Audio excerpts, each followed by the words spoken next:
بلو بيري مافن، طريقة ولا أسهل. منوزع البارشمنت بيبر بقالب المافن. بالجات منخلط 3 كبايات من الطحين، ملعقة كبيرة من البيكنج باودر، نص ملعقة صغيرة من الملح، ومننخلن. بجات تاني 8 معالق كبار من الزبدة بحرارة الغرفة، كباية وتلت من السكر، مع برشة 3 ليمونات، ومنخلطن لمدة 3 دقايق. منضيف فوقن بيضتين بشكل تدريجي، البيضة الأولى، البيضة التانية، وكمان منخلطن. ملعقتين صغار من الفانيلا. بهيدا الوقت بنخلط كباية من الساور كريم، 3 كوب من عصير الليمون، وبنخلطهم مع بعض.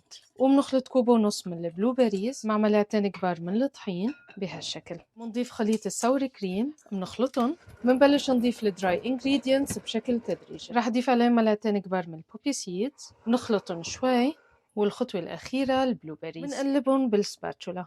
منوزع الخليط بقوالب المافن وعلى فرن حرارته 180 درجة. ومن بعد 25 دقيقة البلو بيري مافنز صاروا جاهزين. لتحضير الجليز كباية ونص من السكر الناعم، ملعقتين كبار من عصير الحامض، برش ليمونة، رح رخيهم بملعقة كبيرة من الحليب. وهيك الجليز صار جاهز عنا. استبردوا شوي منحط الجليز على الوجه ولندوق البلو بيري مافن من جوا كيف طالعة.